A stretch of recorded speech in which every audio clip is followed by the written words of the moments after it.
오늘은 수전증의 원인 및 치료에 대해 알아본다. 수전증은 전 세계적으로 정말 흔한 질환으로서 가장 흔한 운동장애이며 파킨슨병보다 훨씬 더 흔하다. 통계적으로 파킨슨병을 앓는 사람에 비해 수전증 환자 수는 20배 정도 많다고 한다. 수전증은 몸이 비자발적으로 흔들리는 게 특징이다. 일반적으로 손이나 팔 같은 상체가 떨린다. 보통 양쪽 다 그런 경우가 많고 떨렸다가 괜찮다가 한다. 만성적인 질환으로 시간이 지나도 계속 지속된다. 하지만 하루 종일 떨리는 경우는 드물고 매일 그런 경우도 드물다. 하지만 수전증은 생명을 위협하지는 않으며 인지장애나 신경계 퇴행과도 연관되지 않는다. 양성으로 분류되긴 하지만 수전증이 생기면 여러모로 불편하다. 수전증이 있으면 여러 가지 일상생활을 하는데 불편함이 생긴다는 뜻이다. 글쓰기, 차 마시기, 신발끈 묶기 등의 일상생활을 포함한다. 수전증의 원인 수전증이 생기는 원인은 과학적으로 아직 밝혀지지 않았다. 천천히 진행되는 양성 질환이기 때문이다.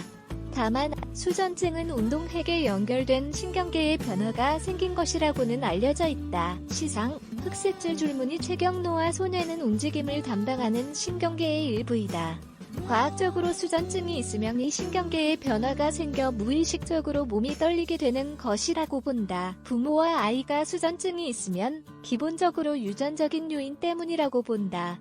유전적인 요인으로 몸이 떨리는 것도 수전증에 포함된다.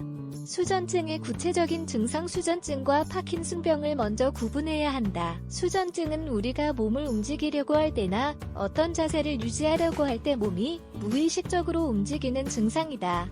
반면 파킨슨병은 쉬고 있을 때 몸이 떨린다. 수전증이 있으면 상체가 떨리는 것 외에도 다른 증상이 나타난다. 음성 변화, 몸이 떨리는 것이 후두에도 영향을 미쳐 성대 음성을 변화시킨다. 머리 움직임, 예라고 했다가 아니오라고 하는 것처럼 머리도 무의식적으로 움직인다. 일상활동의 어려움, 겉으로 보기에 떨리는 것처럼 보이지 않지만 무엇인가를 손으로 쥐거나 글을 쓰는 등의 활동이 어렵다. 수전증은 치료하지 않고 그대로 두면 나이가 들면서 더 악화된다. 그리고 카페인을 섭취하면 증상이 더 악화되는 것으로 나타났다. 스트레스를 많이 받거나 숙면을 하지 못했을 때도 수전증 증상이 나타난다. 수전증의 치료 방법 수전증은 치료할 수 있는 방법이 없다. 보통 수전증이 있으면 카페인을 섭취하지 말라고 말한다. 그리고 심리요법이나 수면제 복용 등 스트레스 완화에 도움되는 치료를 권한다. 또 근육 조절, 조정 및 균형 개선을 위해 물리치료나 운동요법을 하기도 한다. 그리고 가장 흔히 처방하는 약물은 다음과 같다. 과학적으로도 입증이 많이 된 것들이다. 프로프라놀, 베타 차단제이다.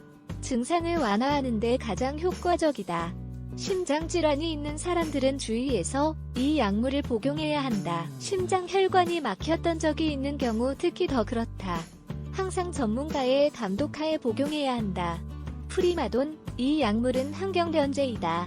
항우울제, 수전증을 유발하는 스트레스 관리 목적으로 처방하는 약물이다. 불안 완화제, 스트레스 관리 및 수면 규칙화에 도움되는 약물이다. 보툴리눔 독소, 신체 특정 부위에 주사를 놓는데 보통 머리와 손에 넣는 경우가 많다. 추가 조언위에서 언급한 방법으로 치료해도 효과가 없으면 좀 더 복잡한 방법으로 치료해 줄 것이다. 하지만 다음의 방법은 최후의 수단으로 다른 방법으로는 어찌할 수 없을 때의 치료법이다. 최후의 치료는 다음과 같다. 정위 방사선 수술, 고출력 주파수로 특정 신경계 영역을 치료하는 방법이다. 하이프, 위의 방법과 동일하다. 다른 점은 비이오나 초음파를 사용한다는 점이다. 자극기 임플란트, 전기 충격을 시상으로 보내는 장치를 배치한다. 시상절제술, 외과적으로 시상 부분을 수술하는 방법이다. 요즘은 전통적인 기술에 의존하지 않는 분위기다. 그래서 외과 수술 대신 정위 방사선 수술이나 하이프 같은 방법으로 치료한다.